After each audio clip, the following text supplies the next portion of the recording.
Jadi kalau kita membaca di 1 Korintus 9 ayat 24 sampai 27, di dalam semua pertandingan olahraga apa saja, maka semua orang berlari, berjuang, ya bertanding, saling berebut. Yang menang cuma satu. Maka itu firman ini berkata, larilah kamu sedemikian rupa sehingga kamu menang. Nah, saya tanya lagi supaya kalian ingat, pertandingan kita yang pertama melawan siapa? Waktu. Ingat itu. Ya, jadi tantangan kita yang pertama, saya nggak berkata musuh, tapi tantangan kita yang pertama adalah waktu. Nah, kalau saya mengatakan lagi sekali kata konsisten, mikir apa? Ayo, tadi apa konsisten? Tetap, ya, tetap stabil, tidak goyah, mau ada apa saja tetap seperti itu. Nah, saya tanya lagi, antara manusia dengan waktu, siapa lebih konsisten? Waktu. Ingat semalam hujan deras, betul? Misalnya tadi pagi masih gelap mendungnya, matahari tetap terbit tidak? Tetap tidak terpengaruh karena dia konsisten. Nah, berarti kalau kita bertanding melawan waktu dan waktu itu konsisten, tetap stabil, tidak goyah, berjalan terus, maka kita harus apa untuk bisa menang melawan waktu? Ayo, kita bisa apa? Berusaha bagaimana untuk bisa menang melawan waktu? Iya, kita harus lebih konsisten daripada waktu. Oke, saya tanya lagi, ini penting ya, ini sangat penting. Walaupun kalian, ya misalnya di kelas 3 SMP nggak lulus, akhirnya setelah 6 tahun lagi baru sadar, aku mau balik lagi ke kelas 3 SMP. Bisa tidak itu terjadi? Bisa. Tapi malu. Harusnya kalau kelas 3 SMP 6 tahun yang lalu konsisten naik ke kelas 1 SMA 2, 3 tahun bukan? Lalu 3 tahun berikutnya sudah di mahasiswa. Harusnya kurang berapa tahun lagi selesai sarjananya? 1 tahun lagi. Tapi ini kembali ke SMP lagi. Nah, itulah pertandingan kita yang sering kali kita kalahkan. Kita kalah dengan waktu. Saya tanya yang berikut, waktu bisa diakalin tidak? Tahu kata diakalin? Ayo, waktu bisa diakalin tidak? Bisa. Siapa bilang tidak? Nah, nggak ngerti lagi. Waktu bisa kita akalin. Ngerti maksudnya? Ayo, waktu bisa kita kalahkan. Mikir dulu, iya atau tidak? Bagaimana cara mengalahkan waktu? Ayo cepat. Ayo. Bulan Oktober yang lalu, ya catat ya, ini anak Indonesia di Australia yang mengakali waktu dan bisa mengalahkan waktu. Ya, anak Indonesia umur 11 tahun. Saya lupa namanya siapa, laki. Rata-rata umur 11 itu kelas berapa? Belum sampai 5, kelas 5. Ya, dengar. Tapi awal Oktober yang lalu anak Indonesia ini menggemparkan Australia sebab dia tercatat murid termuda sepanjang sejarah negara Australia ada yang lulus ujian SMA 11 tahun. Maka itu gempar sekali. Nah, waktu saya baca berita itu saya bangga karena ini anak Indonesia. Jadi waktu ujian semua adalah kakak-kakak dia. Habis dia berumur 11 dan dia lulus. Mengapa? Nggak tahu. Orang tuanya waktu diwawancara di televisi juga bingung. Jadi begini, waktu dia kelas 4 SD, dia sudah belajar pelajaran kelas 1 SMP. Nah, di situ ayah ibunya bingung. Kenapa kamu pengen belajar SMP? Kamu baru kelas 4. Anak itu nggak bisa jawab. Ya nggak tahu. Pokoknya saya pengen.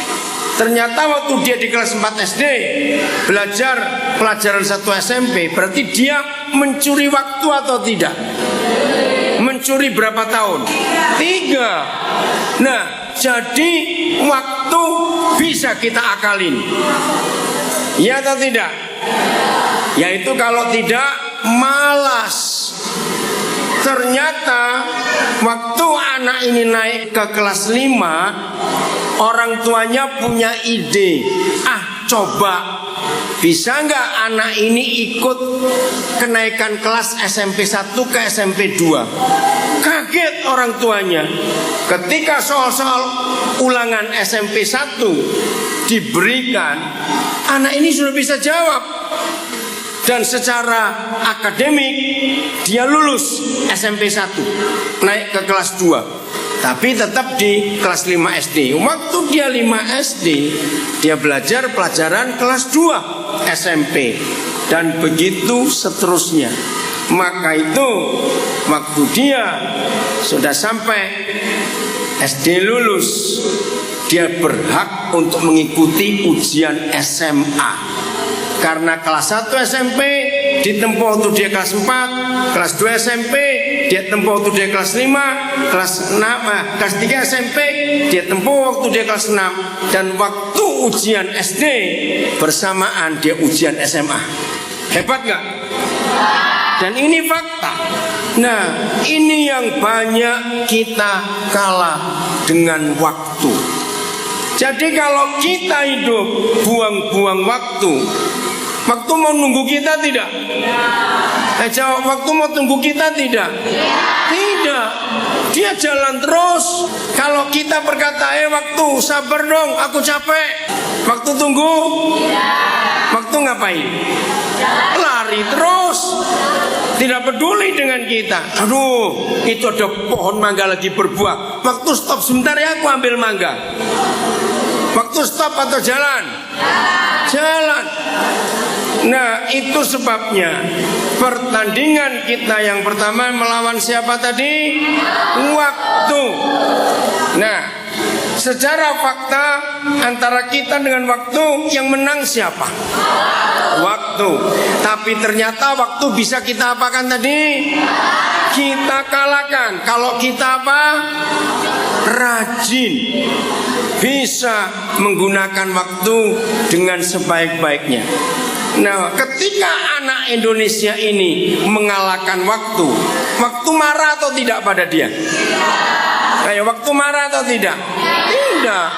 Saya percaya kalau waktu bisa bicara, kita ajak bicara, waktu juga senang. Woi, ternyata kamu hebat, kamu bisa ngalahkan aku. Nah, itulah konsistennya waktu. Walaupun kita kalahkan, kalau memang itu fakta, waktu tetap akan terima. Siap mengalahkan waktu? Caranya rajin. Jadi ambil waktu yang berikut. Kalau boleh tidak apa-apa. Di antara kalian siswa-siswi anak panah ini, kalahkan dari Nabire biar keluar orang-orang hebat. Amin. Kalau anak Indonesia di Sydney, Australia bisa mengalahkan waktu, kalian bisa nggak? Bisa, sama-sama manusia. Nah, lihat ayat yang ke-25. Ya, ayat 25. Atau saya baca lagi ya. Saya mau baca dalam bahasa Inggris. Ini terjemahan New Living Translation.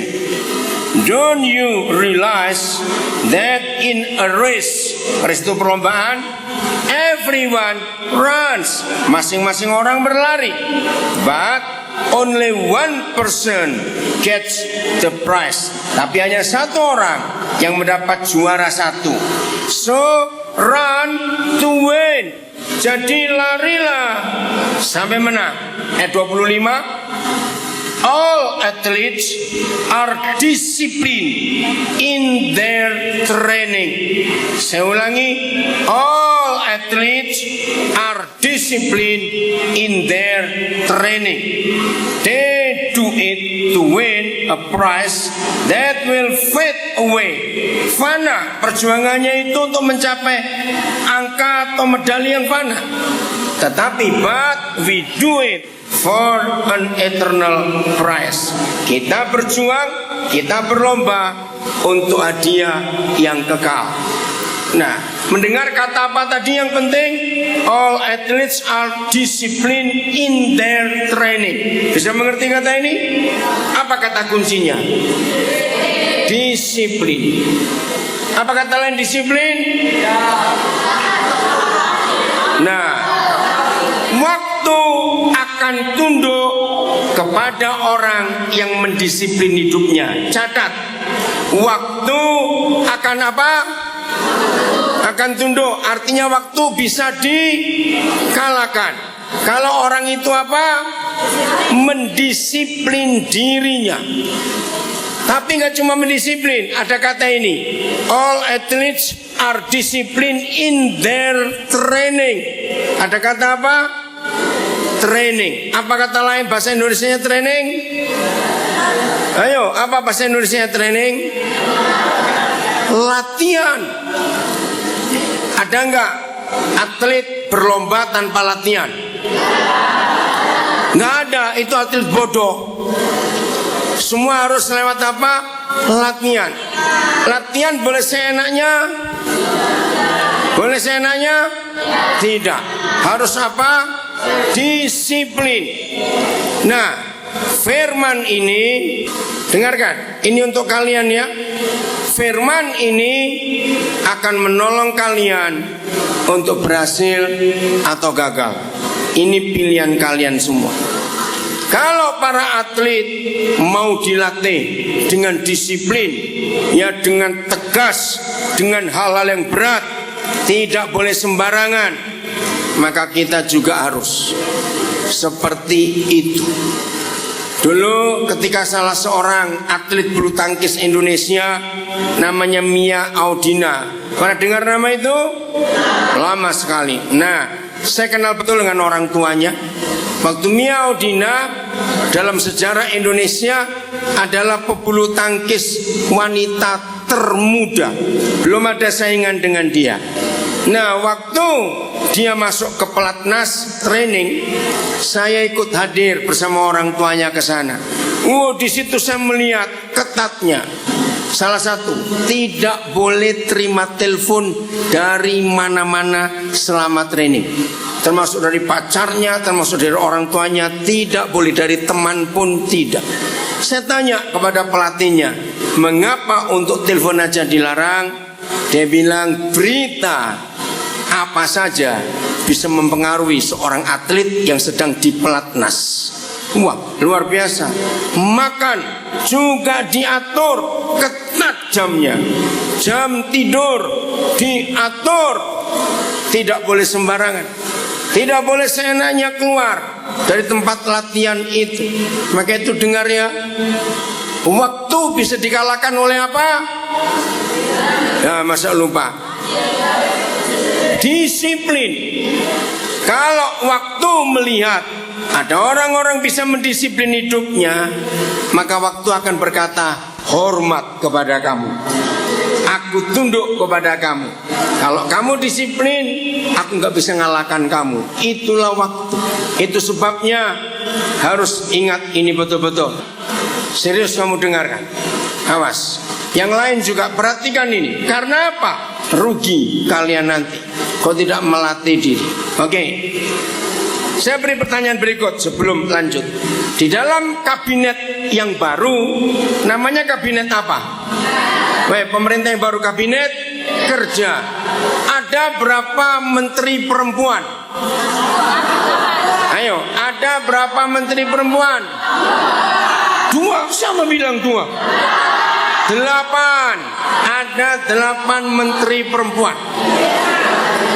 Dari 8 itu siapa yang pendidikannya paling rendah? Menteri siapa? Ibu Susi Pujiastuti. Di kementerian apa? Ayo, Kelautan dan Perikanan. Apa gelarnya? Digrinya sekolah? SMP. Berarti pada yang kalian SMA, antara Ibu Susi dengan kalian SMA, siapa lebih pintar? Ayo, siapa lebih pintar? Yang kalian anak SMA. Ibu Susi tidak pernah sampai ke SMA, tapi orang ini hebat. Nah, kemarin saya dengar berita, belum 2 minggu dilantik jadi menteri, ternyata Ibu Susi sudah didatangi 9 duta besar dari 9 negara sahabat. Nah, berita yang penting bukan itu buat saya. Dikatakan begini, inilah menteri pertama yang menerima tamu-tamu asing tidak pakai penterjemah pertama kali. Berarti Ibu Susi pintar bahasa apa? Banyak bahasa, nggak cuma bahasa Inggris. Bayangkan, 9 menteri itu memang yang satu dari Dubes Malaysia, jadi bisa pakai bahasa Melayu. Yang lain ada dari Norwegia, dari Kanada, dari Belanda, dari Amerika. Hebat, tidak pakai penterjemah. Lulusan apa? SMP. Kenapa Ibu Susi bisa hebat? Karena dia mendisiplin hidupnya. Walaupun dia cuma lulus SMP, dia nggak mau menyerah kalah. Nah, itu sebabnya Presiden Joko Widodo ketika memilih pembantu-pembantunya, ternyata Presiden kita nggak cuma lihat gelarnya, nggak lihat kesarjanaannya, tapi melihat apa? Hasil kerjanya. Dan itu sungguh luar biasa. Saya kagum pada Ibu Susi ini. Nah, kalau saya tidak tinggal di Papua, maka saya nggak pernah kenal siapa Ibu Susi. Yang pertama kali saya mendengar nama Susi, waktu Susi Air pertama kali masuk Nabirin. Saya bingung. Ini pertama kali saya lihat pesawat namanya cewek, Susi. Siapa yang punya? Nah, petugasnya di Bandara Nabire saya tanya, oh ini milik Ibu Susi. Ibu Susi itu siapa? Petugasnya cerita, begini begitu. Oh ya, langsung saya cari di Google, siapa ini orang? Woi, kaget. Setelah itu saya ngikuti banyak berita di TV tentang Ibu Susi. Saya baca di majalah, di koran.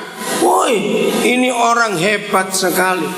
Cewek, tapi berani menerobos semua kesulitan dalam hidup.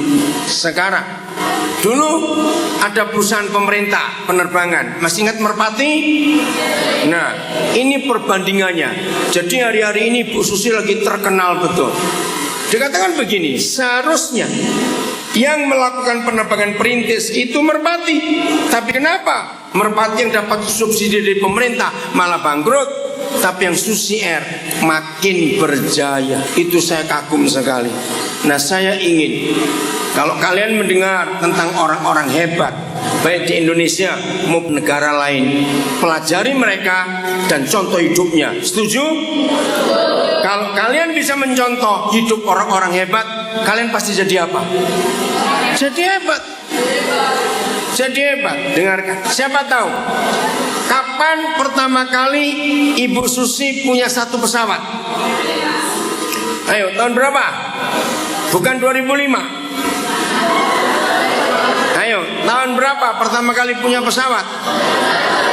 2004. Nah, dengarkan, kenapa dia punya pesawat? Karena waktu itu dia sudah punya bisnis untuk jual ikan, udang dari Pangandaran, pantai selatan Jawa Barat.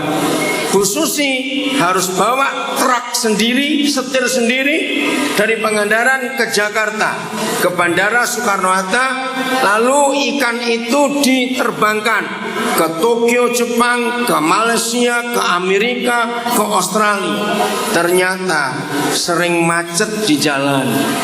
Pesawat sudah berangkat, kalau sudah macet ikan itu jadi busuk. Lalu Ibu Susi mikir, satu-satunya cara harus punya pesawat. Ternyata dia nekat. Dia beli pertama kali helikopter. Karena di Pangandaran gak ada lapangan terbang. Jadi dia harus pakai helikopter. Dia bukan cuma beli helikopter, dia belajar menerbangkan helikopter. Dan dia lulus. Maka dia mulai bawa ikan-ikannya, lobsternya ke Jakarta pakai helikopter. Enggak berapa lama kemudian permintaannya banyak, helikopternya gak cukup untuk memuat itu. Nah di situ Ibu Susi mulai mikir, aku harus punya pesawat satu. Tahun 2004 Bank memberikan kredit karena dia dinilai seorang pengusaha perempuan yang jenius, yang berhasil. Karena lihat hasilnya, maka bank berani beri kredit. Waktu itu Bank Mandiri. Maka Ibu Susi beli pesawat yang pertama, yang seperti pesawatnya MAF, yang Cessna kecil itu. Baru 2 kali angkut ikan ke Jakarta, baru 2 kali. Lalu terjadi tsunami Aceh. Tanggal berapa tsunami Aceh? 26 Desember 2004. Nah, gempa Nabire tahun berapa? Bulan berapa? Tanggal berapa? 26 November 2004. Jadi 26 November nanti kita akan memperingati 10 tahun gempa Nabire yang besar itu. Nah, baru 2 kali pesawatnya dipakai untuk ngangkut ikan, tsunami terjadi. Lalu Ibu Susi dengan idenya sendiri, dia terbang tanggal 27 Desember ke Aceh pertama kali.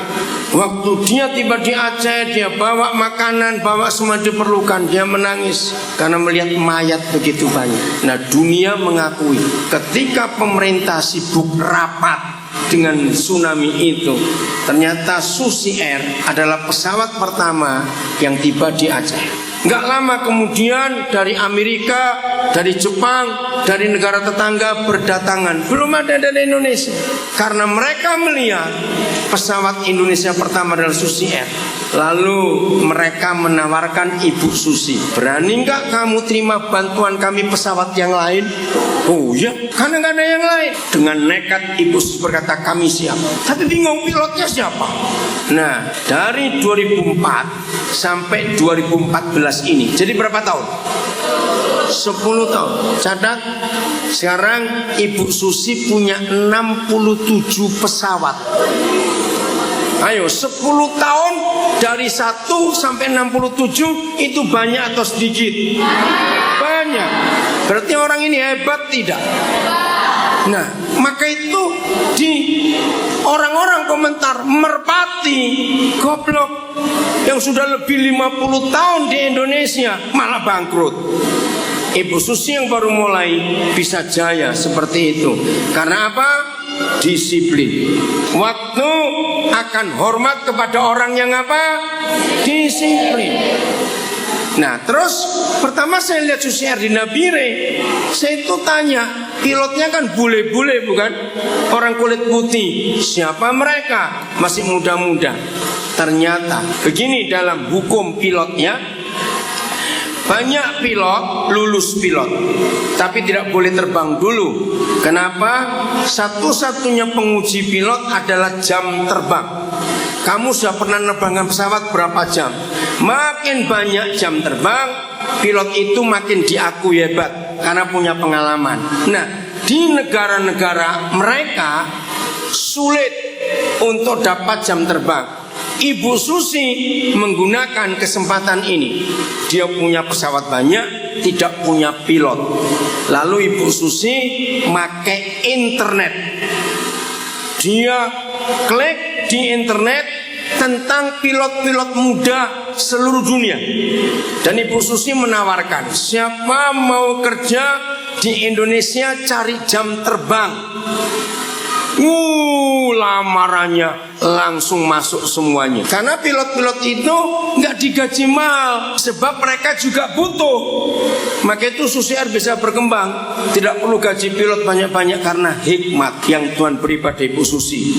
Dan kalian perlu catat, Ibu Susi bukan orang Kristen, tetapi hidupnya sangat Kristen. Ketika dia berkorban menyerahkan pesawat yang satu itu ke Aceh, itu nggak ada yang bayar, pemerintah tidak bayar. Dia cuma punya hati ingin menolong orang-orang di Aceh. Nah, hatinya itu yang berlaku sampai sekarang.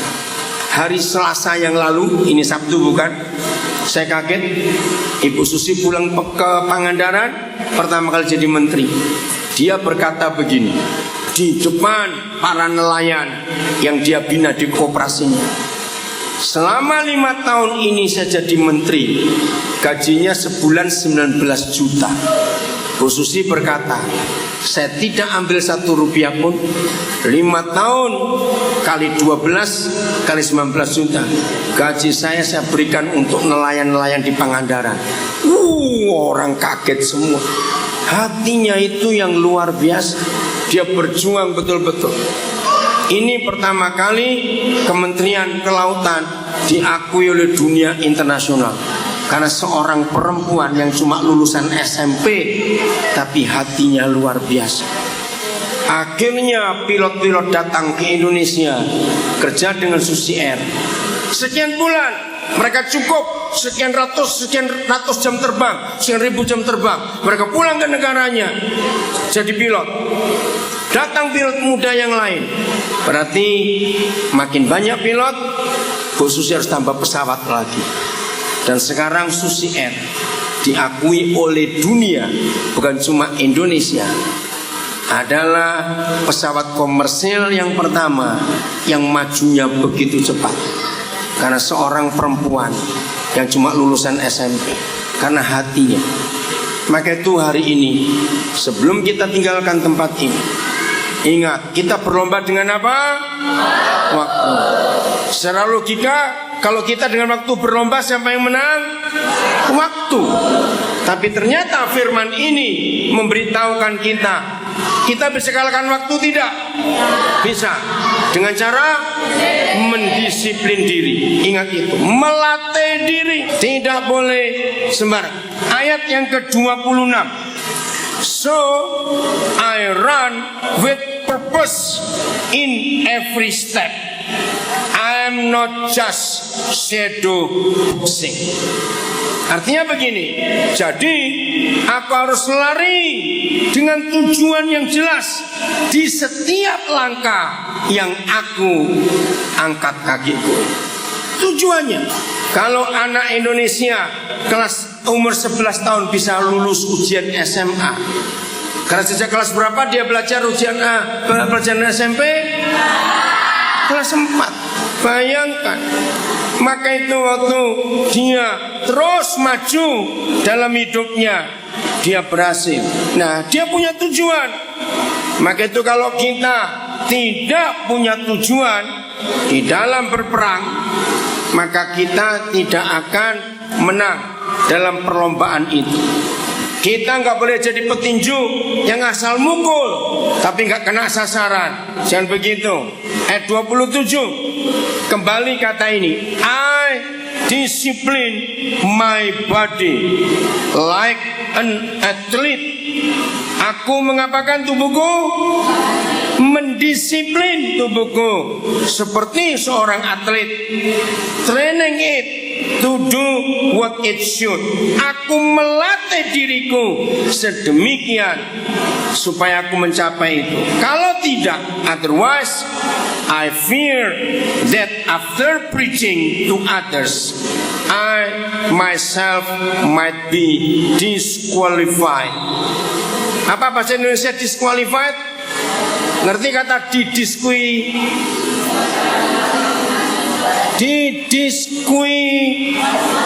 kok susah bahasa Indonesia. Nah, diskualifikasi. Diapakan?